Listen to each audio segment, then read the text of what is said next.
Welcome to my YouTube channel HBK MCQs official. दोस्तों, हमने कल जो लास्ट हमारा वीडियो था उसमें हमने सब्जेक्ट वर्ब एग्रीमेंट के कुछ रूल्स, 5 गोल्डन रूल्स पढ़े थे।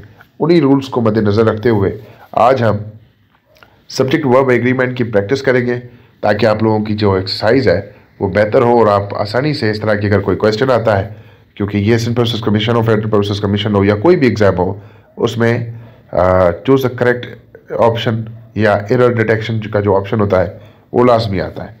तो हम देखेंगे सबसे पहले वो रिवाइज करते हैं रूल कि अगर सब्जेक्ट सिंगुलर हो तो उसका जो ऑब्जेक्ट जो उसका वर्ब होगा वो भी सिंगुलर होगा, और अगर सब्जेक्ट प्लूरल हो तो उसका जो वर्ब होगा वो भी प्लूरल होगा। इसके साथ साथ हमने ये कहा था कि आइदर आर और नाइदर नार में हम देखेंगे सब्जेक्ट कौन सा करीब वाला है, आखिरी वाला जो सेकंड वाला सब्जेक्ट होगा उसके साथ, यानी करीब वाले के साथ जो वर्ब है वो एग्री करेगा।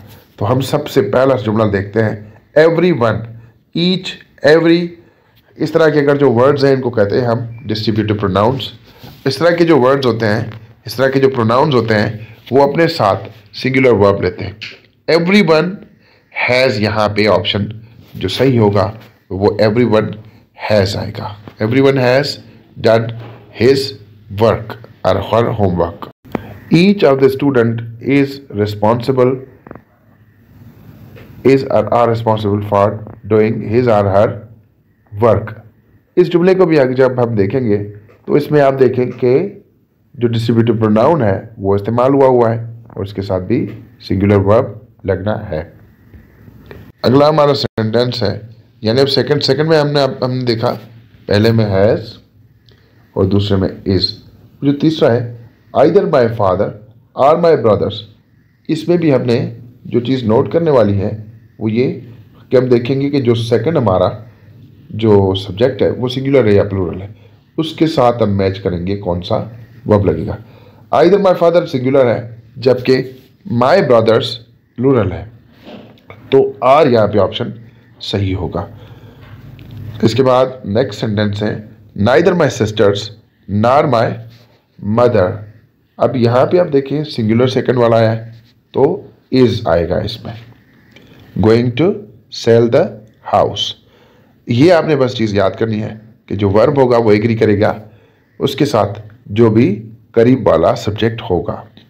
करीब से मेरी मुराद ये है कि आइदर आर वाले जुमले में यहाँ पे आप देखें इज और आर यानी वर्ब के करीब ये दूसरा वाला होगा, और जबकि सेकंड चौथा जो जुमला है उसमें माय मदर वो सिंगुलर है, उसके करीब वाला मदर क्योंकि सिंगुलर है तो सिंगुलर वर्ब लगेगा। इसी तरह क्वेश्चन नंबर 5 को देखते हैं, the samples on the tray in the lab. अब आप देखें कि यहाँ पे क्या चीज़ है, यहाँ पे जो चीज़ डिस्कस है samples on the tray in the lab. अब सैंपल्स ज़्यादा है तो नीड आएगा। सैंपल्स यहाँ पे हमारा सब्जेक्ट है। आपने सब्जेक्ट को बस आइडेंटिफाई कर लेना है। अगर आपको पता है कि सब्जेक्ट कौन सा है तो आसान है बाकी चीज़ों को देखना। अब आते हैं मैरी एंड जॉन यूजुअली। अब मैरी एंड जॉन हमने देखा, ये हमने रूल जो था पढ़ा कि दो आते हैं एंड के साथ ज्वाइन हुआ है तो दो हो गए, तो इसमें भी प्लूरल सब्जेक्ट ही आएगा, यानी प्ले टुगेदर। इसके बाद नेक्स्ट सेंटेंस 7th है, both of the dogs. Both of the dogs, both भी प्लूरल है और डॉग्स भी, तो both of the dogs have यहाँ पे आएगा। Neither the dogs nor the cat, वही बात हमने जो पहले डिस्कस की कि subject will agree with a closer word, तो इज आएगा यहाँ पे। अब नंबर 10 जो सेंटेंस है वो है, either the girls or the boy, यहाँ पे बॉय है, walks in the evening. Next sentence है question number 10, either the boy or the girls dash in the evening. अब यहाँ पे हमने देखा गर्ल्स क्योंकि ज़्यादा है तो वॉक आएगा इसके साथ। At the end of the fall dash the heartiest. अब यहाँ पे at the end of the fall हमारा सब्जेक्ट नहीं है, सब्जेक्ट हमारा द हार्टेस्ट, तो यहाँ पे आएगा कब। The slaughter of animals for their fur. अब यहाँ पे सब्जेक्ट क्या है, स्लॉटर।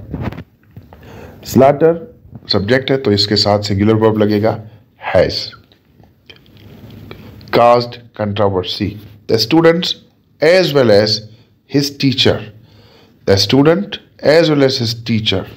इस सेंटेंस को आप देखें, ये भी उसी तरह का जुमला है जैसे आइदर और नाइदर नार है। तो इसमें भी आपको ये देखना है कि सब्जेक्ट एग्री करीब वाला रहेगा। तो was going on the field trip. Next sentence is the heart has come at the end of the far. तो यहाँ पे कम आएगा दोबारा, क्योंकि एट कम जो है वो हार्ड टेस्ट के साथ है। बोथ ऑफ माई रूममेट्स, यहाँ पे have decided to live in the dorms. अब तक के लिए इतना ही। आई होप कि आपको वीडियो पसंद आएगी। वीडियो को लाइक करें, चैनल को सब्सक्राइब करें और बाकी दोस्तों के साथ शेयर करें। दुआ में याद। अल्लाह हाफिज़।